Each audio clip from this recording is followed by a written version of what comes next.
we start the new Sefer Shemot, right in the beginning of the first Parashat Shemot. The subject that we discussed tonight is from the most important traits that we have in our religion. And I think the trait that we're going to bring out tonight, not only is the positive trait so important, but if we have a flaw in this trait, I don't think it's merely a character flaw. I think its ramifications are frightening, and therefore I think it's most important to discuss this specific midah, trait, at length, in depth, and then B'ezrat Hashem we go home and review it and try to inculcate it in our life and try to practice what we're learning here tonight. Tonight I want to talk about the subject of Hakarot Hatov. Hakarot Hatov literally means to be grateful. Recognizing the good that somebody did to you, and therefore reciprocating and responding in a positive way. This, if you were to ask me to write down on a piece of paper from the three most important traits that every Jew should be working on a constant basis, so I would tell you, Hakarot Hatov, being grateful. Of course, being grateful is not only saying thank you. That obviously is the first step, to acknowledge that something good was done to you, and by responding, thank you. The opposite, Kifiyat Tova. Kifiyat Tova would mean somebody that is ungrateful. Somebody that denies the good that was done, and therefore does not respond and reciprocate accordingly. Baruch Hashem, I don't think we're from that type of people. We're not from the Kifuyat Tova. We're people that are grateful. We do like to show acknowledgement when somebody does good to us. However, I think we can all fall into a category of people that give excuses, and at the time that you give the excuse, you might believe that they're legitimate excuses, to exempt yourself from giving thanks.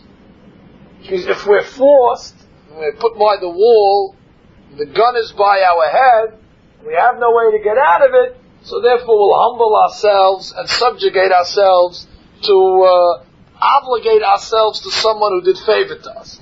But if there's an excuse that we can give that will exempt us from having to show Hakarot Hatov, because Hakarot Hatov is a difficult thing because it's humbling yourself. If nobody wants to admit that they need anybody. The scientist once said, survival of the fittest. And if you need someone, that shows you are not from the fittest. You're relying on somebody. You need somebody else's favors.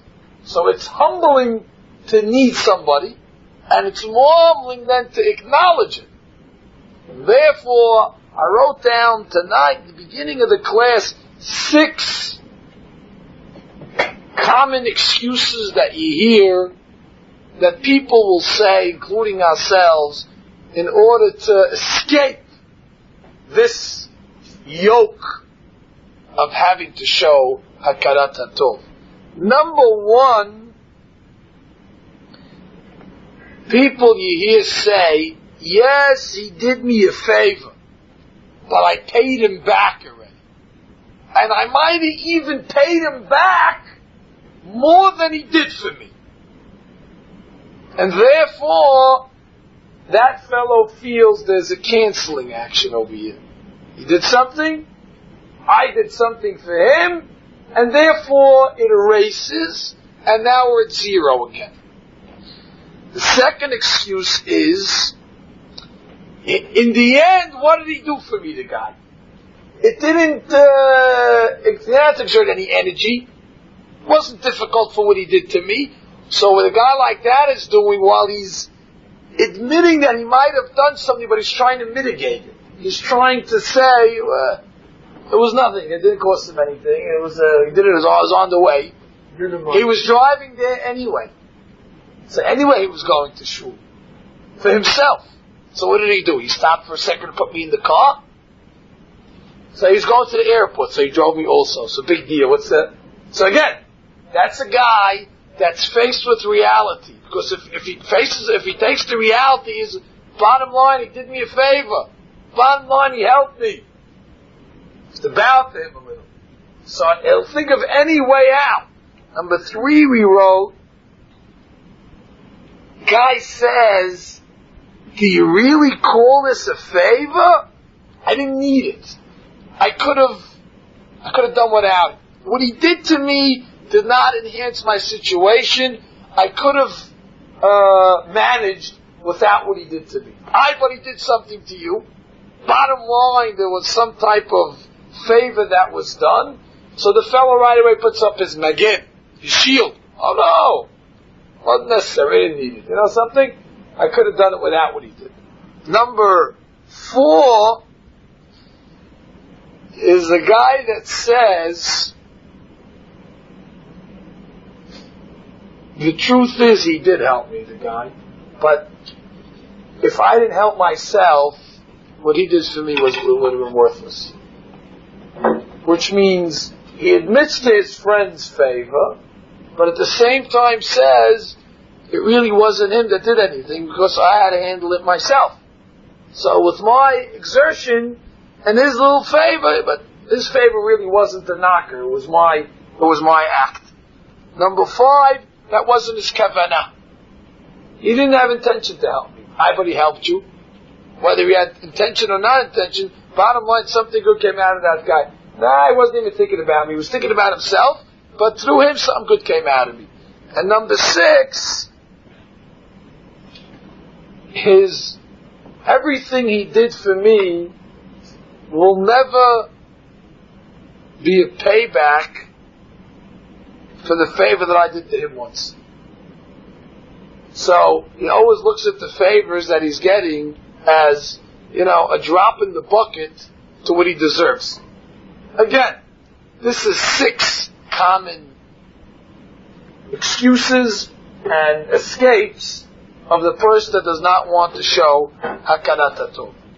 In the next parashiot that you're going to read, the story of the Jews enslaved in Egypt, from the beginning of the story to the end of the story till we leave Egypt, till we get to Torah and so on and so forth, you find many examples of Hakarat Hatov. You find many examples of the positive result of someone that showed gratefulness and someone that responded and reciprocated, and you see the dangers of someone that did not. We believe in the famous idiom, the famous statement of Hazal, Derech Eres Kadma LaTorah. Derech Eres, respect, manners, etiquette, precedes the Torah. Before one can receive the Torah, he has to perfect his character traits. Because the Torah is like water. And if you're not perfected, so the Torah's water will only cause to grow what you have. And if you have weeds, so the Torah will just enhance and continue to foster weeds. While if you have a nice fruit and you water it with Torah, the Torah will enhance and make a beautiful fruit. And that's why the Gemara has big discussions. Are you allowed to accept a student in the yeshiva that has bad character flaw, if he's not making an active effort to change? The Jews received the Torah after Egypt. In Egypt, however, we're going to learn many stories that will teach us Derech Eres. So the story of Egypt and the subsequent receiving of the Torah follows the rule Derech Eres, Kadma LaTorah. before we were able to stand at the foot of Sinai, God had to teach us and drill in our head how important it is to say thank you. How important it is to show gratitude. And once he drilled it in our head 27 times in the story, then he said, okay, now you're ready to receive the Torah. That is an indication to me how important this midah is. Gentlemen, please don't underestimate what we're saying here tonight. Now I know we're focusing in on one specific trait of many, but I chose this subject because of its importance, and I think the Torah, by repeating this concept, not openly, as you'll see the proofs that we'll bring, takes a little brain work to try to bring it out. But the Torah repeats this concept time after time. That's an indication to me this is important. So therefore, let us begin tonight's subject. Vayakom melech hadash al Misraim asher lo yada et Yosef. And there arose a new king over Egypt that did not know Yosef. Comes the Gemara and brings the famous machloket. Who was a new king? So one rabbi says, Hadash Mamash. He was actually a new king. The old Pharaoh left, and the new Pharaoh took over. And another rabbi says, no. He was really the same king. But, Asher lo yadat Yosef, asa atzmo ki'ilu lo yadat Yosef. He made himself as if he didn't know Yosef. But it was the same king. But what? Nitchadshu gezerotav. His decrees became new. But he was the same old guy. However you're going to learn. If you learn it was the same old guy, what a rotten guy. You didn't see what Yosef did?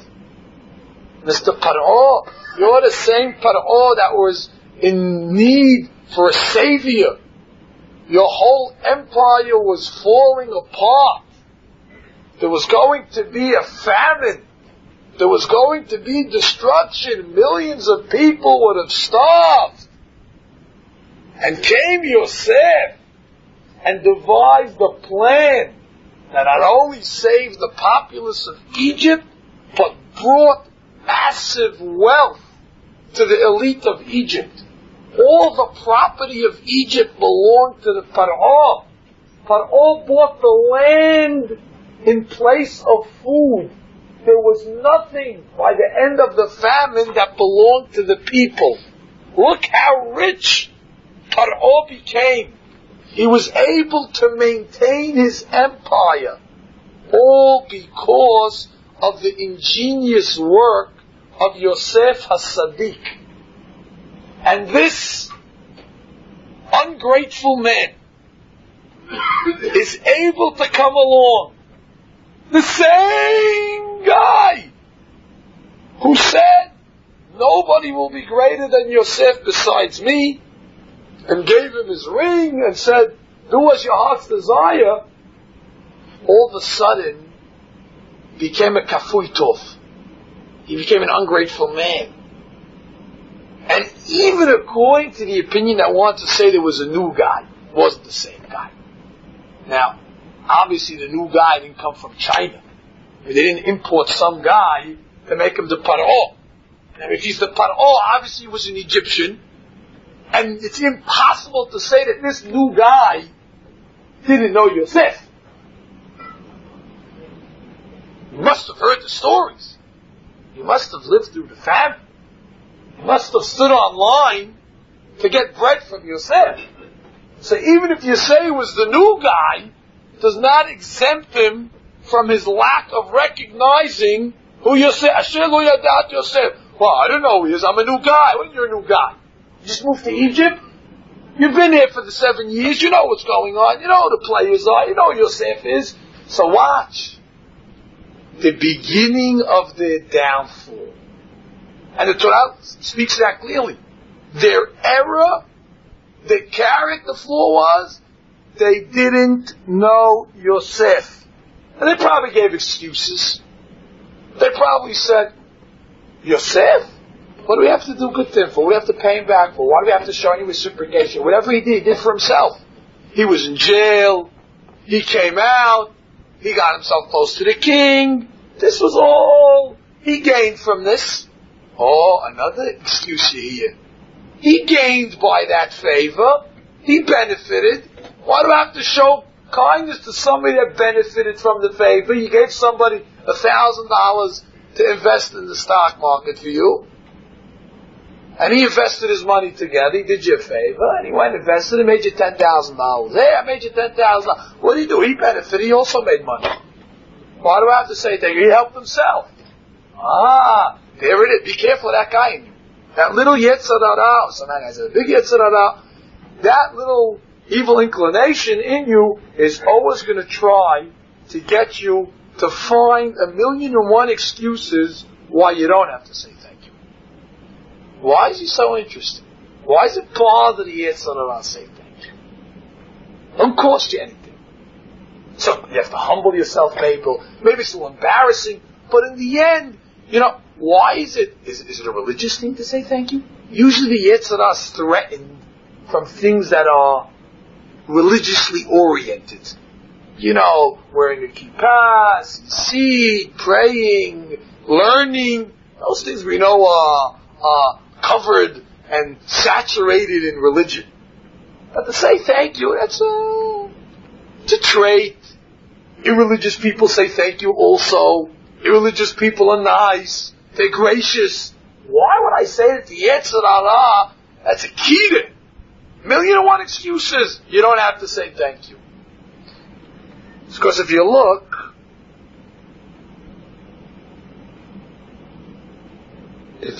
at the progression, that king eventually said, Lo yadachti et Hashem.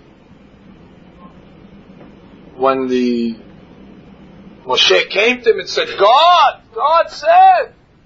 So the king says, Lo yadachti et Hashem. Who's God? Never heard of him. Or as if he was saying, well, so what? What do I care what God said? What is that? Why is that binding to? What do I care? I'm not interested in what God said. Comes the Gemara and says a phenomenal statement. Look at this insight, Rabotai. Kol ha-kofer betovat shel chavero kofer lebesof betovato shel HaKadosh Baruch Hu. Somebody that can deny the kindness of what a friend did to you eventually will come to deny the kindness that God does to you, and eventually will become an atheist. And it's not going to happen overnight, but the progression is a down curve, and it starts by not admitting and reciprocating to your friend. This king, Lo Yada'at Yosef, in the end, Lo Yada'at Hashem.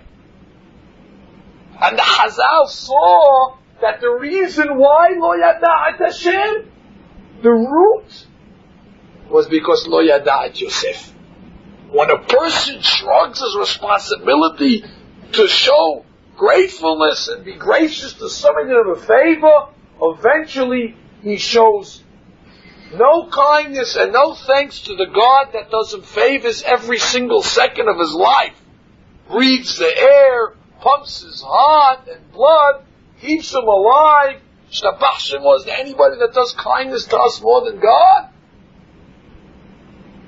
So that's why the Yetzirah has a big interest in you not appreciating when somebody does something for you. Because he knows that's the key. Let's get the guy never to show any appreciation. That's the first step to Avodah Zarah. Any time a person shrugs his responsibility of Hakarat Hatov, he's one step closer to the church. It's a wrong statement. The church believes in God. He's one step closer to the idols, to the Pesalim. And what's the proof? Paro. This was the same Paro that when Yosef came in front of him and he said, I fear God, it's God that gives me the dreams. Yosef Paro had no problem with it. Okay, whoever it is, fine. Just give me the answers. Don't go to your God, ask your God. He himself said, is there a man that has the spirit of God in him like this? Had him say, he said, he has more ruach Elohim. Is there a man with spirit? So he himself admitted in the beginning. But it was only when he turned into a ungrateful person that was the beginning of Paro's denouncement of God. Isn't it interesting to point out that the beginning of the enslavement, you'd ask me, what was the trait that triggered off the enslavement? It was Paro's lack of gratitude to Yosef. Because if Paro was a human being, and he was a polished man, the enslavement never should have started. How could we go against Yosef? The man did so much. How could we go against his people? Look what the man did to us. The man saved us from destruction. So the trait that triggered off this exile that we were in was Kifuyeh Tovah. It's a famous story in the prophets. I know this is not our prophet class, but we'll give you some insights from Shemuel. Until we get there in the Navi class, it'll be a long time. Shemuel Aleph, chapter 25. Vayamot Shemuel. Shemuel the prophet dies. Vayikabsu kol Yisrael, so all the Jews got together. Vayispedulo, they eulogized him. Shemuel HaNavi. Shemuel HaNavi, that the pasuk equates to Moshe and Aharon.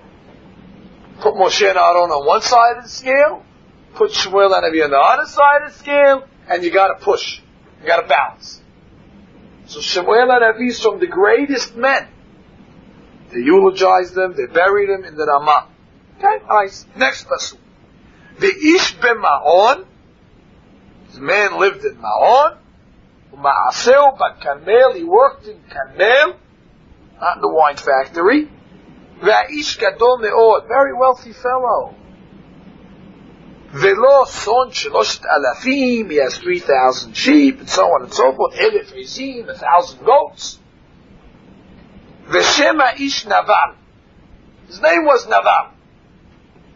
Comes the rabbis and ask, what's the connection between the death of Shemuel and this guy called Naval? Comes the rabbis and says, Naval was too busy taking care of his sheep and his money. He didn't attend the funeral of Shemuel HaNavi. Shemuel HaNavi, the great rabbi, who it's obvious you have to have Hakarat Hatov to.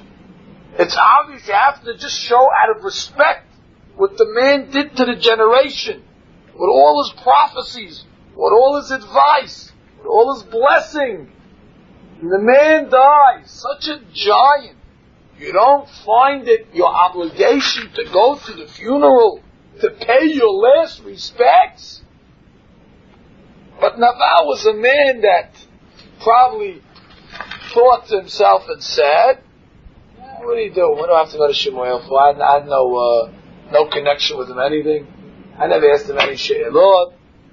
He never really personally touched him. Get on the door! What's the difference? The biggest prophet died! So you see, Naval already was tainted. He was lacking this trait of showing Hakarat Hatov. The pasuk continues. David sends messengers to Naval. David needed a favor, needed some food. Tells him, please go to Naval, tells his men, and go bless him.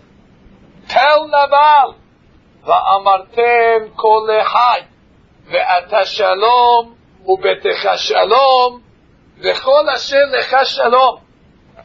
David's men went to Naval. Hashem should bless you. You should have this money every year. There should be peace. You should live. Your house should be peace. Have all the blessings. We were good to you, Naval. David's men never attacked your men. They never bothered you. Please, we're asking you, could you please give us something, do us a favor. Give us some food.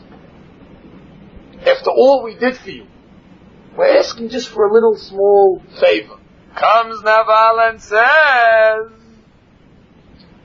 Vaya'an Naval, Vayomer, Mi David, Umi Ben Yishai. Who's David? Oh, that. Rabu abadim padsim ish b'fnei Adonav. A lot of servants rebel against their master. Who does he think he is, this David? I don't know nothing. Huh? It's getting a little worse now. Shemuel might not have affected Naval directly. He made a mistake. He was ungrateful. He didn't pay respect at his funeral. You know what the next step was? When somebody did actually do him a favor, like the men of David, his reaction is, well, you want a favor from me? Who are you? Me, David. I'm going to do nothing for you. Aha! Ungrateful Naval. You are slipping. You are falling. This trait is consuming you. Until David HaMelech in Tehillim tells us the result of Naval's bad trait. Amar Naval belibo en Elohim. Oh. It hit him.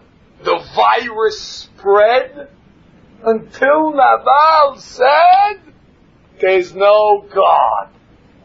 Amar Naval belibo en Elohim. And what was the starting point? He didn't go to Shemuel HaNavi's funeral. Now again, this doesn't happen in a week. Which means this happens over the course of a lifetime. The Yetzirah is patient. Not expecting to turn you into a Oved Avodah Zarah overnight. The opposite. If it happens too fast, already it's not lasting. He wants to make it a gradual. And I'm telling you tonight, one of the catalysts to cause that horrific consequence of getting up and saying, Lo yada'ti et Hashem, or to get up and say like Naval said, En Elohim, it starts with not showing gratefulness to the people that are around you. You know, there's a famous Sefer HaChinuch. Sefer HaChinuch was written by one of the Rishonim, Rabbi Aharon HaLevi.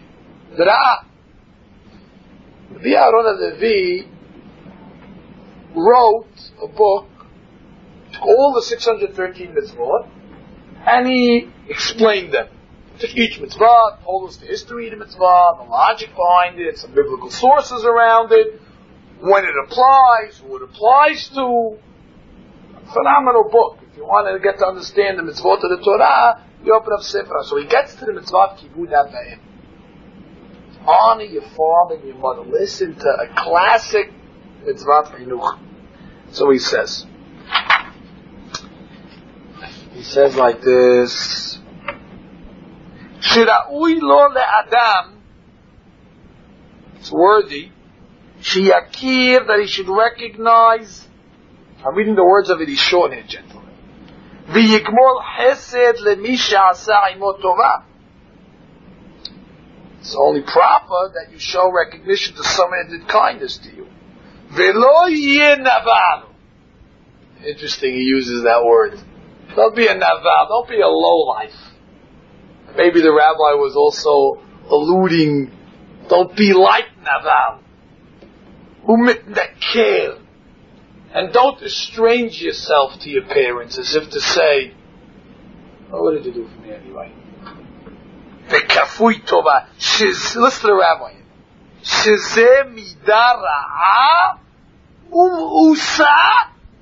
It is a bad midah. It is a disgusting midah. Betachlit. Betachlit means in its fullest sense. You have things that are disgusting, but then you have disgusting in its full meaning, with a capital D. This trait of not being grateful to people that did you kindness is me'usa betachlit lifnei Elohim. Okay, so if you want to get on God's bad side and be disgusting and evil, this is the road to take. Be ungrateful. So watch what he says. So in order to keep away from that disgusting trait, you have to respect your parents. Gentlemen, do not forget, it was because of your parents that you are in this world. Is that not enough reason to have Hakarat Hatov eternally for them? How much does a parent do for the child when he's young? How much does a mother do for a son? Feeding it, changing the diapers, having to wake up in the middle of the night and rock the baby back to sleep. How many hours of worry does a parent have from a child? How much concern, how much prayer, how much tears. Those of you that have children understand what we're talking about over here. The Gemara does not waste its words when it says, Sa'ar Gidul Banim. It's a sa'ar.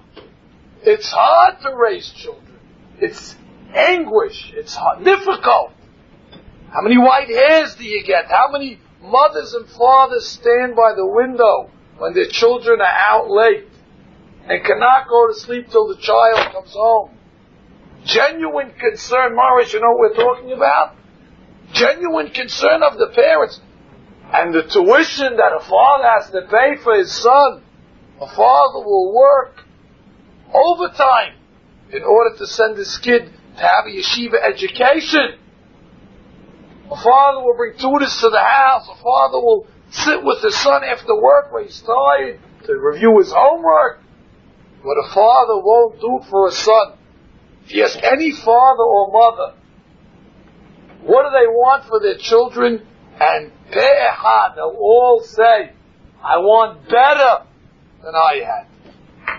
And every father will be willing to give up from himself to see his child happy.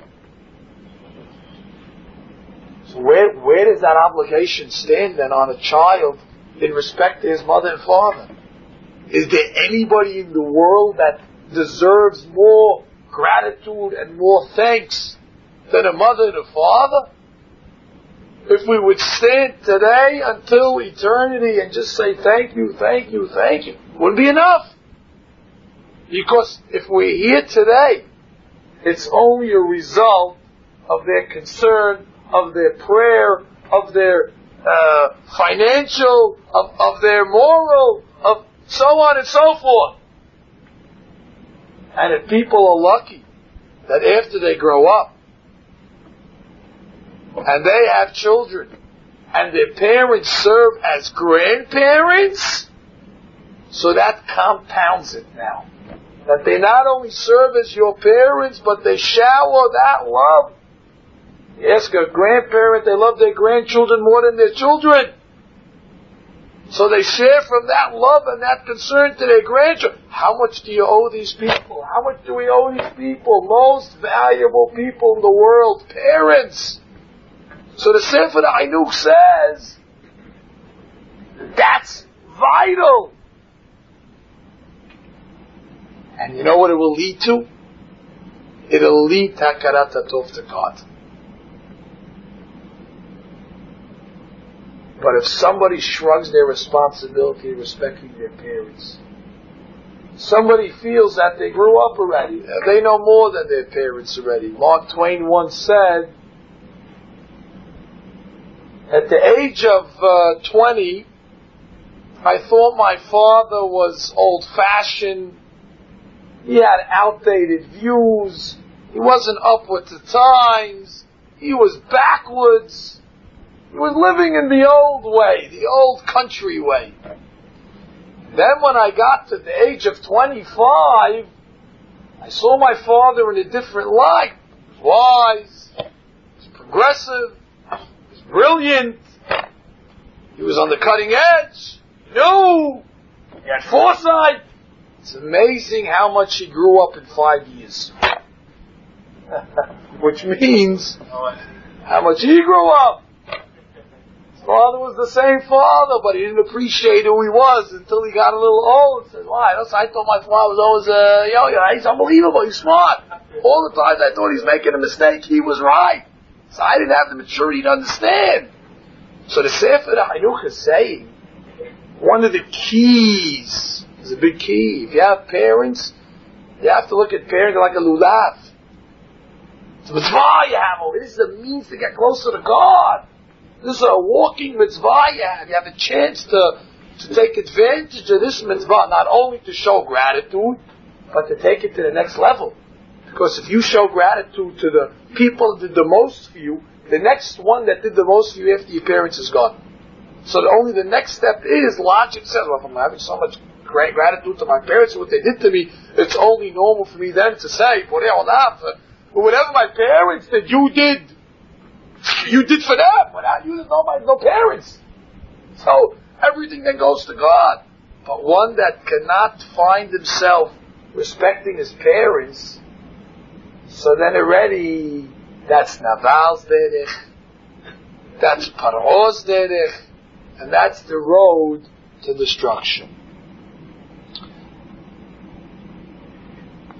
Someone might ask, does God really need us to thank Him? A parent has to hear it, wants that satisfaction, needs gratitude. Does God need our thank you? God is the King. God doesn't need anything. It's not as if we're trying to elevate God's spirits, kivyachol. There's nothing we can do that makes God more perfect. He's perfect in the way He is. Why then is it so important to give thanks to God? He doesn't need it. Someone might ask this question. To that we answer from other striking examples of Hakarot Hatov in this week's Perashah and next week's Perashah. When God was about to perform the 10 Makot in Egypt, He came to Moshe and told him, tell Aaron to take the stick and go hit the Nile and let it turn into blood. Miracle of miracles.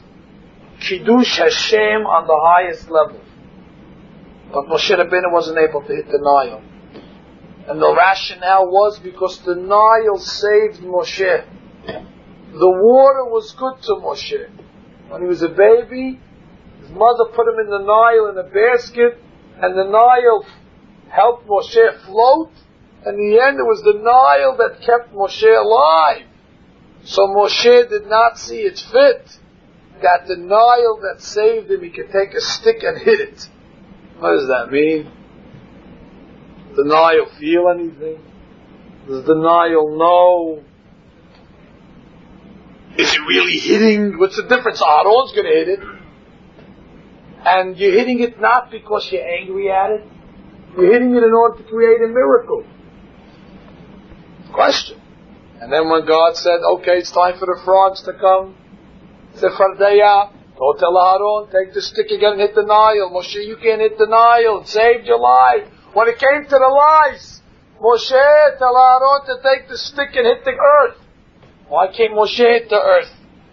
Because when you killed the Egyptian, you buried him in the earth. The earth did you a favor. It covered the Egyptian. It swallowed his blood for you. Wouldn't it be proper for you to hit the earth that saved you? And I ask you again, does the earth feel anything? Does the earth know anything? Why is this a character flaw? Why is this a problem if he hits it? It's an inanimate object. And the answer, Rabotai, is Hakarat Hatov for the inanimate object is not for the inanimate object, it's for you. By treating the inanimate with the respect, by not throwing a rock in the well that you drank from, it's not going to help the well anything. The well don't know the difference, but it's going to help you. It'll make you a better person. It'll make you more perfect. Human beings have to reach Shemot. Part of Shemot, perfection, is this trait of gracious, kind, reciprocation, recognizing somebody did you a favor, and not being an ungrateful guy. So true, the ground don't care, the ground has nothing to benefit, the Nile has nothing to benefit, the well that you threw the rock in after you drank has nothing to benefit, but you have everything to benefit. Because that trait makes you godly. That trait makes you perfect, makes you shalem. God doesn't need your thank you. The only reason why God makes you say thank you is because you'll be better from that. Doesn't make God any better or worse, it makes you better. It brings you to your perfection. Brings you to your shelemut. You're the biggest beneficiary. So next time you go tell a guy, thank you, who's benefiting from that? You're benefiting more than the guy you're telling. The guy walks away feeling great. Oh, he showed reciprocation. You're the rich man. It's as if you're giving $1 million, but you're walking away with $2 million. So you're up $1 million. You gain from that. Makes you holier. Makes you better. Makes you elevated. There's one sitting in the kollel. We tell the story often. Before I understood this concept, and we were sitting with drinking a tea in a cup like this. And as we were learning, I finished my tea and I had started to take apart the cup. Whether it was nerves, whether it's habit. And as I took it apart, my havruta, my study partner, with a startling face, what are you doing? He said, what am I doing? Relax, what I'm doing? I'm looking, I'm learning. What did the cup do to you? The cup did you a favor? Did you just drink from the cup now? You're killing it, you're slaughtering it, you're a kind of guy. How'd you tea? So I am honesty. In the beginning, I said, oh, the guy snapped. This is what the rabbis were afraid of. You get too crazy. This is what the black hats, this is what they worried about people. They say, black hats, this is the guy. You're crazy. What are you doing now? Like, can't rip a cup now? That became a suit already? You can't do nothing? So I told him, leave me alone, relax. Don't start with me. And then he began to start saying, what do you mean Moshe didn't hit the... Oh, denial, inanimate. Okay? Now already you have to deal with the guy. He's bringing you sources from the Torah. You can't shrug them off. So as we studied, we came to the conclusion that there is a happy medium over here. True, there is rationale in training yourself to have Hakarat Hatov even to the inanimate. Because if that's your way to have Hakarat Hatov, it'll manifest itself to human beings also. But the happy medium is, I don't think it starts in the inanimate. Meaning, if a guy says, okay, Rabbi gave a great class, I'm going to come out of this class, I'm going to be nice to my cups. I'm never going to throw a rock in a well forever as long as I live. It'll start there. The guy goes home screaming at his wife, yelling at his kids, screaming at the guy, lent the money, I don't owe you it. But the guy, if he drinks his tea, I'll never rip the cup. So you started backwards. It doesn't start with the inanimate. The inanimate's a nice thing, it starts with the human beings. It's only supposed to carry over and overflow into always. So don't get mixed up. You always have to know what the ikar is and what the tafel is. The main thing Hakarat Hatov is, so Moshe on his level was able to, he was already on the inanimate level. And therefore, for Moshe to hit a Nile, that's a gross act of ungratitude and bad midah. There was a rabbi called the Rif. One of the Rishonim, they once came to the Rif, a businessman that lost all his money. He happened to own one bathhouse. So he came to the Rif, who was the judge at the time, to settle some documents to write up for him in order that he could sell the bathhouse. He needed the money. So the Rif looked at the address. Oh, that's your bath. I cannot judge. I cannot be the guy that is involved in selling this bathhouse. Why, Rabbi? I used to go to that bathhouse. I used to enjoy that bathhouse. The bathhouse had a lot of hana'ah. I don't feel it proper that I should be the one that is involved in the selling of it. It will eventually be taken down if I benefited from it. This is a sensitivity that, if we would sit for 1,000,000 years, you have to build up that sensitivity. Trust me, it didn't start with the Rif having Hakarot Hatov to a bathhouse. Each thing started having Hakarot Hatov to his parents, Hakarot Hatov to his wife, Hakarot Hatov to his peers, to his friends, and then it carried over into Hakarot Hatov to even the inanimate. Moshe Rabbeinu was commanded by God later on in history, the end of his life, to go fight the war against the Midyanim. You remember the story with the Midyanim? The Midyanim caused the Jewish people to make some avonot. There was a plague, 24,000 Jews died. The tragedy of catastrophic degree. God then said it's time to take revenge against these people. Moshe, Chabod, take care of it. Moshe does something that he never did in history, unprecedented. He Pinehas to take the responsibility of leading the Jewish people to war. Unbelievable. God told Moshe, go handle it. And as if in an act of Has v'shalom laziness, Moshe Rabbeinu says, what? I'm too busy. Pinhas, handle it. It's the word of God. We know Moshe Rabbeinu, when it came to separating the cities of refuge, there were 6 cities altogether. That if a murderer would kill by mistake, he'd have 6 cities to run to find asylum. 3 on one side of the Jordan, and the other 3 in the land of Israel. Moshe Rabbeinu was involved in making sure the 3 cities on the other side of the Jordan were prepared. They told him, Moshe, what are you doing? The 3 mean nothing until the 3 in Israel are fixed, and you're not coming into Israel anyway, so what are you even getting involved in this for? He says, what do you mean? Let me get involved in the mitzvah at least. Let me do 3. I get 3 out of 6, but then I don't even work yet. So what? But I started the mitzvah. So Moshe Rabbeinu was mitzvah hungry. Moshe Rabbeinu was looking for any chance to do a mitzvah. And all of a sudden, when it comes to the war of Midian, which is the word of God, go fight a war, Moshe says, I handle it. Pinhas, go out there. What's going on? The explanation the rabbis say, because as bad as Midian was, caused us to 24,000 casualties.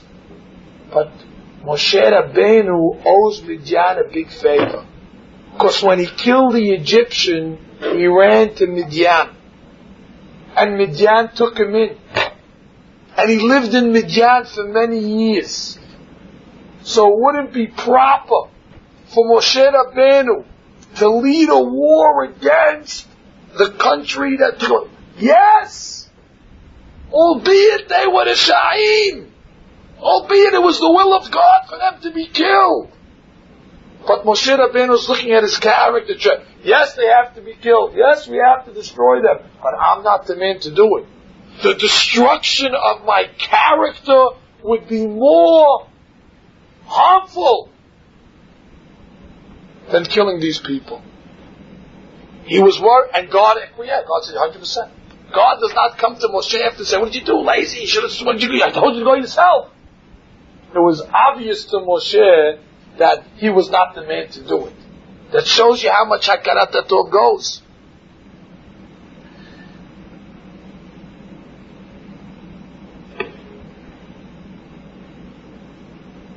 We read in this week's Perashah how Yitro, the father-in-law of Moshe, did a favor to Moshe. Invited him over to have some bread. If you remember the details of the story, Moshe got to the well.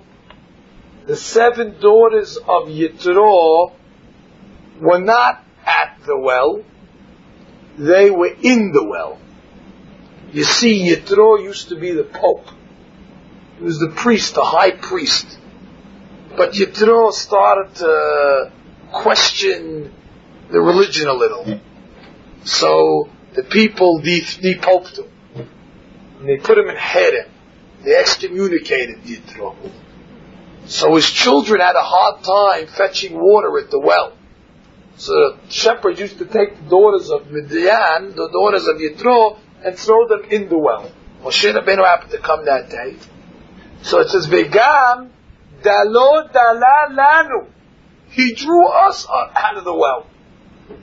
And he gave them water. They come home. So Yitro says, wow, how come you came home so early today? What's going on? Usually you're the last ones. He said, no, Ish Mitzri Hisilanu, Egyptian man saved us. So Yitro says, unbelievable, he saved you. It's not an easy task. Drew you out of the well, gave you some achilak, invite him over for some bread. Something, lunch, hype. We owe him something. So Moshe goes, has some bread. That's the story. The Torah feels obligated to that story. Yitro did us a favor. He fed Moshe Rabbeinu. Now it's obvious. You feed anybody, you did him a favor. When you do it to a gadol, like Moshe, so it's as if you're doing it to not one person, you're helping 600,000 people. So watch what happens in history. One act like that. Look at the Torah, how we're obligated to treat Yitro. Yitro came from the tribe of Keni. Later on in history, in times of Shaul HaMelech, Shaul is obligated to go fight Amalek. There's one nation in between Amalek, it's called the Keni tribe. Yitro's family, much later on in history. Now, it's obvious if the Jews have to get from point A to point B and Keni's in the middle, so Keni's going to get squashed on. But so what? Who's Keni? They're really not the best people anyway, so you can knock them out also. God says, no, Shaul, before you go to war, go tell Keni, tip them off, give them privy information, tell them CIA, tell them, you can't say nothing, but we're going to war against Amalek tomorrow, and we don't want anybody to get hurt. We want you to move over to the side, run away, leave the area, don't tell anybody. But we're going to spare your whole country. Why, you ask? Because your great-great-great-great-great-grandfather Yitro gave a peanut butter and jelly sandwich to our father Moshe. Just listen. Listen to how far Hakarot Hatov. They did you a favor. So look what the Torah will do to show you how much you have to have gratitude. Because that. And that, by the way, Yitro did that out of obligation. It's not like, bottom line, the guy saved your daughters, he did everything. Bottom line, he gave you a sandwich. Bottom line, you benefit. You ate lunch by the guy's house. You're indebted. But what does it mean, indebted? Indebted that will save the whole entire nation from destruction because of one kindness that he did. And I'll give you an example to the other side. Famous 2 countries of Ammon and Moab. The Torah forbids us to marry them. And even if they convert, and it's a 10th generation of converts, if their lineage is from Ammon and Moab, they're not allowed to marry them. So only 2 nations that have this status. Why? Why are they so bad with it? What'd they do? Because when we're passing through their country, they didn't offer us water.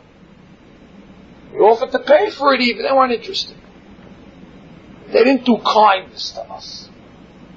Men, women, children, they're crossing your country. We're not fighting with you. We're asking for some water to drink. You'll make money. Give us something to eat. And we don't even need it because we have the man. So just give it to Derech Eretz. They weren't interested. They said, what am I going to do a favor to these people for? So just because of that, what do? We ban them forever? No one could ever marry anything. It's a bad thing not to do kindness, but okay. So ban them forever? Amalek, if they convert, we can marry them. These guys? No, out. Why are they so bad? You know why? Because you're not doing Hesed's a bad thing, but you're much worse. Because Ammon and Moab, you gangsters, who do you owe your existence to? You're from the children of Lot. Who saved Lot from Sodom? Avraham Abinu. This is the nation of Avraham. If it wasn't for Avraham, Ammon and Moab, you would not be here today. You ungrateful nation. If any other nation walks by, you don't want to give them bread, that's your prerogative. But when the Jews, the nation of Avraham, walks by, and you see that nation, you don't feel compelled to say, this is if these people didn't have their grandfather Avraham, I wouldn't be. You don't feel compelled to take out a glass of water and give it to them. You ungrateful people. God says, while we could put up with a lot of bad traits, while we have tolerance with bad traits, there's zero tolerance when it comes to people that are ungrateful. That's right. He's reacting the right way, Joe. 20 guys sitting in the class, you get one wow. Okay. It's a wow. It's a big wow. It's unbelievable. Zero tolerance. Convert. Out. I want to marry Sadiq. Sorry. You come from a nation that has in them the chromosome of ungratefulness. So it doesn't enter. We cannot have that. That's not the genes are. There's mutations over there. Negative mutation. We can't accept that. They don't have the genetic purity that you need to attach yourself to the Jewish people. Moshe Rabbeinu himself, when the daughters of Yitro came and said, thank you, you Mr. Jewish man, you saved us. Moshe Rabbeinu said, no, I didn't save you. Ish Misri Hisilanu. An Egyptian man saved us. Why did they say an Egyptian? It wasn't an Egyptian man that saved them, it was Moshe. Moshe was a Jewish man. They should have said, Ish Ivri Hisilanu. Why did they say an Egyptian man saved us? Because when they came to thank Moshe, Moshe Rabbeinu gave them a mashal. So what are you taking? Example, mashal. To a guy that got bitten by a snake. He got bitten by a snake, his leg's killing him. He's running to the water, to put his leg in the water. He gets to the water, there's a young boy drowning. He goes, he saves the kid. The kid says, thank you! You saved my life. Don't thank me, thank the snake. If it wasn't for the snake, I would never have came to the water. Shemot, the snake bit your leg. Snake tried to kill you. Bottom line, it was because of the snake. Moshe Rabbeinu said, don't thank me. Thank the Egyptian. Because if that Egyptian wouldn't have started to fight, and I didn't kill him, I never would have ended up, I never would have had to run away. So he caused me to come here to save you. He's the snake. So it's not the Ish Misri Silanu. Look at that Hakarot of Moshe Rabbeinu. Unbelievable. Doesn't want to take away any credit from somebody that not did him a favor actively. Somebody that a favor came through him without kavanah. And if he found out that he did a favor, would regret it probably. And so Moshe Rabbeinu, hey, listen, you got to call spade a spade. Bottom line, this guy deserves a Hazaku Baruch. For what? Just for being the messenger of something good happening to me. Kal vachomer. All the more so if it's a direct. All the more so if somebody does a direct kindness. Moshe Rabbeinu was giving kindness to an Egyptian that died. That tried to kill him. But it was through him that I got to Mijan that I was able to say, give him the credit. Not Shemot. Here, a guy's trying to do you a favor directly. More so how much your obligation is. If Egyptian converts, we accept him. Lo teta'ev Misri. Can't hate the Egyptians. They convert already after the third generation, you can marry them. Why? Because bottom line, they hosted you in their country. They hosted us. They killed us. ויעבידו את בני ישראל בפרך, וימררו את חייהם בחומר ובלבנים ובכל עבודה בשדה. The bottom line, you lived in their country. They hosted you. You lived in their land. You can't hate Egyptians so fast. You can accept them. They did you a favor. Did me a favor. It's a backhanded favor. But a favor nonetheless. So look at the Torah. We talked about people that are looking in the beginning of the class of excuses not to say thank you. It seems our Torah is looking for any excuse to get the chance to say thank you. Well, we said a guy will think of 1,000,001 reasons why they don't have to say thank you. You see the Torah goes to 1,000,001 reasons. Maybe we have to say, Safek, thank you, Lahmir. That's the rule. If you can find a smell of why you have to be grateful, say the thank you. As an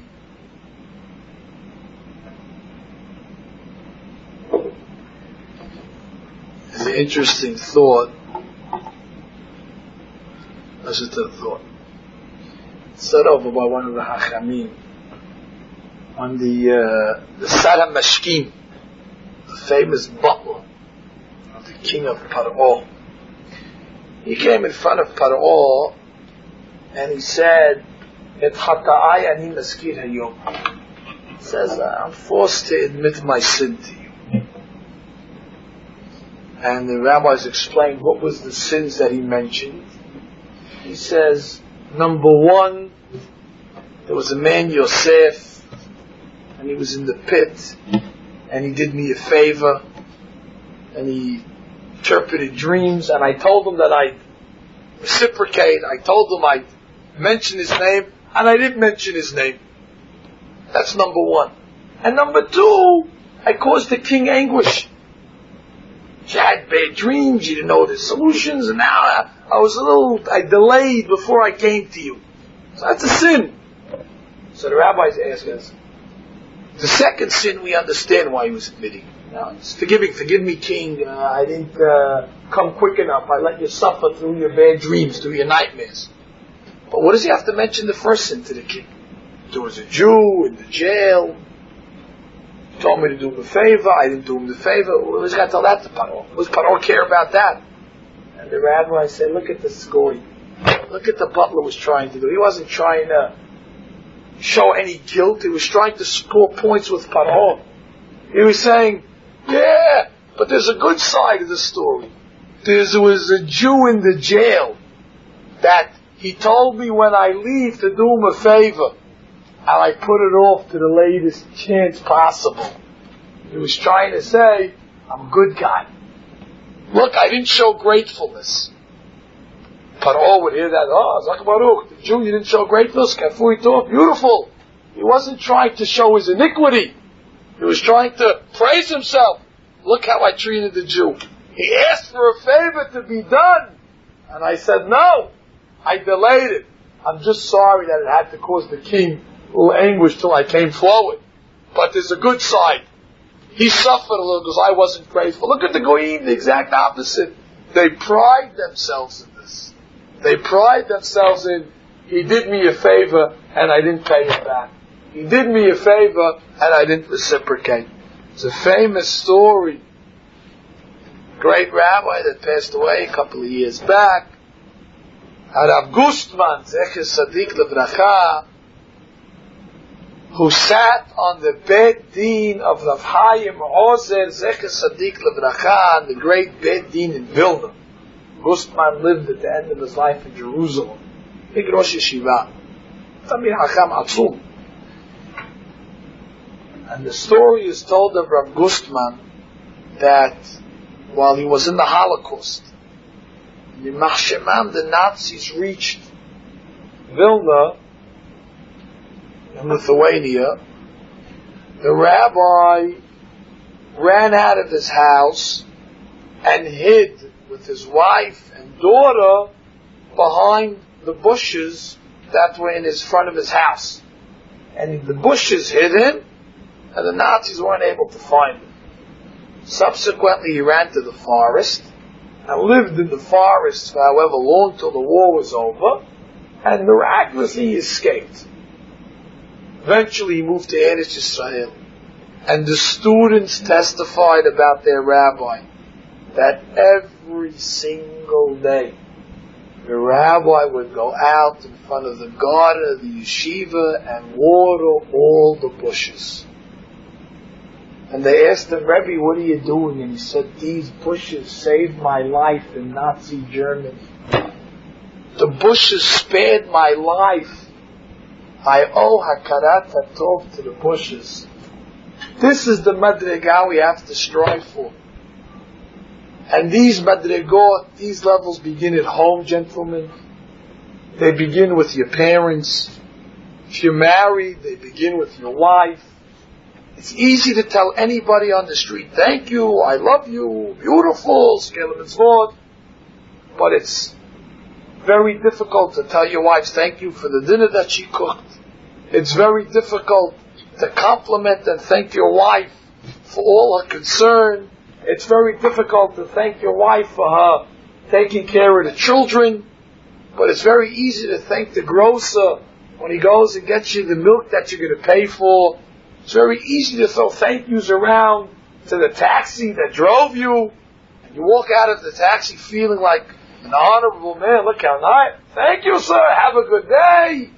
But at the same time, the people that are close to us, the people that do much more kindness to us, like our wives and our parents, for some reason, and I have the reason, but I don't think now is the time to elaborate, but there are strong reasons why we don't reciprocate. One of them quickly is we're already trained not to say thank you to them. You know, when you're trained a certain way your whole life, it's hard to break that. From when you were young, your parents always did for you. So it became almost already a given that your mother's supposed to put food on the table every night. If she doesn't already have claims. So already we're at that level where you don't deserve a thank you, you deserve maybe a negative comment if it's not there. So because of routine, that we didn't get into the routine of these things and we expect these things, so therefore we don't feel we have to say thank you. That's probably first reason. Second reason for the more elevated guys is because to a parent or a wife that does so much, you can't get away with a thank you. It's not enough. If a guy really has a conscience, he understands that you can only reciprocate through an action. To the taxi driver, it's enough to say thank you and say a couple of words and then go. But to your wife or parent that has done so much, you have to reciprocate through a deed. And that already is hard. It's inertia. You have to move. Once you have to move already, it becomes much more difficult. Lastly, I think most importantly, which probably we all suffer from, is busha. I'll finish with this. It's a shame to say thank you. It's embarrassing. In the society that we live in, depicts a person that says thank you in a weak position. It's not a position of strength. The position of strength is the one that gives, the enabler. But the disabled, who have to receive, and therefore be always at the whims of the people that give, are in a weak position. And there's a shame there to say thank you. Because saying thank you is admitting that you needed somebody. And if the favor is done constantly and over again, so the responsibility to reciprocate is that much greater, and the shame builds. Look how much I owe this person. So then the reaction is to just go blank and say, I don't owe you anything. It's usually like that. The people that are the most nicest to you, you treat them the worst. A fellow once said to a neighbor, why are you so mean to me? I never did you a favor. What was he saying? Because that's the nature of people. If people that did you a favor, right away you have to show, I don't owe you anything. The opposite. So how do you show that you don't owe anything? You go and do something against them. Oh, I'll get you now. I just did you a favor. Oh, you did me nothing. Okay. So the guy says, well, what did I do to you? Why are you so mean to me? I never did you a favor. We'll end off with a Mishnah, which I found to be amazing. This shame of receiving it's a fact of nature. Listen to this. It's Mishnah or La. The Mishnah says in regard to grafting trees, not the most common case, you take a branch and you graft it in the tree, and the bottom of the branch you place in the ground. In the beginning, it's receiving all its nutrients from the tree that it was grafted in. Eventually, the Mishnah says, the part that's in the ground takes root and eventually starts receiving its sustenance from the ground. Okay? Now, in halakha, it's important to know exactly when it started to receive the sustenance from the ground and stopped taking sustenance from the tree that it was grafted. Because then it takes its own identity, then you have to follow all the laws of Allah, and so on and so forth, all the laws that apply by trees. So you have to know that point. So the Gemara says, well, how in the world are you going to know when exactly it stopped taking from the tree? So listen to what the Mishnah says. What the Gemara says.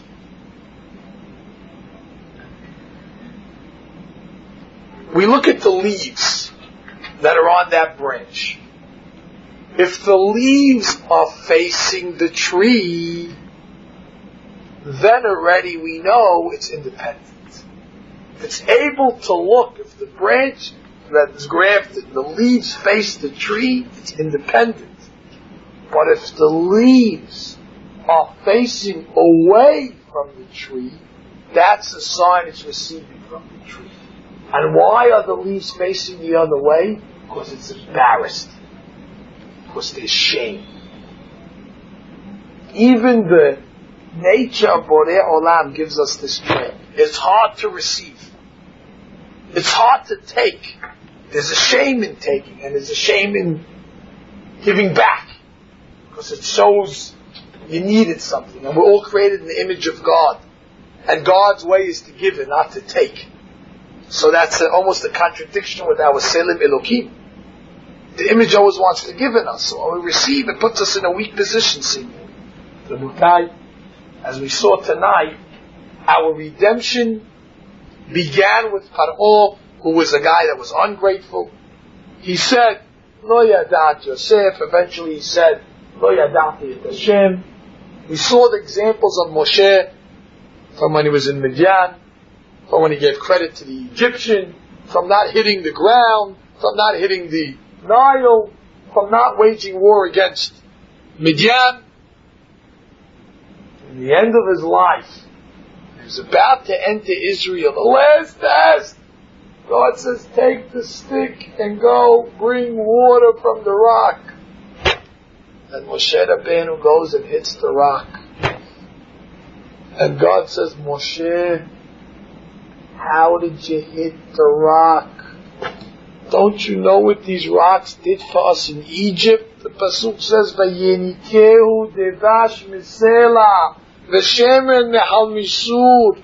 We spoke many times in this place how the underground Jewish community that was born under the apple trees was sustained by angels that took rocks and gave them to the children, and the children sucked on these rocks, and honey came out of the rocks. And oil came out of the rocks. It was the rocks that sustained the Jewish children in Egypt. Moshe, you know better than that. How were you able to hit the rock that saved us? How were you able? You, Moshe, are sensitive to this. You knew not to hit the Nile. You knew not to hit the ground. You knew not to go fight Midian. It's things you knew. How then didn't you have the sensitivity? But look at that character. Because there was a lack of sensitivity, for us to hit the rock would be a mitzvah. But when God saw a lack of Hakarat Hatov on Moshe Rabbeinu's madrega, chas v'shalom, what are we talking about?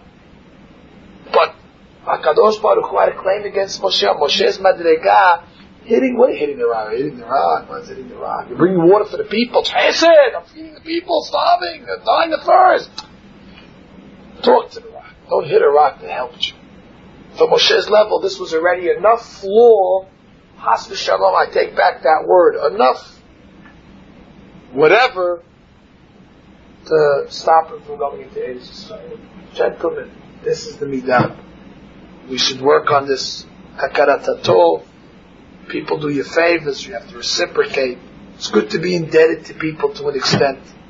And remember, the biggest beneficiary of saying thank you is the one that said thank you. Is you yourselves. You will benefit the most by being a grateful person. It's the road to religion. It's the road to recognize God. The fellow that can say thank you to his father.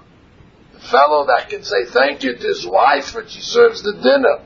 The fellow that can call his mother and say thank you, Mom, for doing this and this for the children and for myself, is the same fellow that can stand in front of God on a daily basis and say thank you, God, for everything.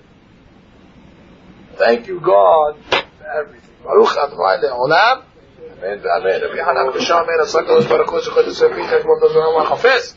Man tzedko yagdir Torah v'yadir.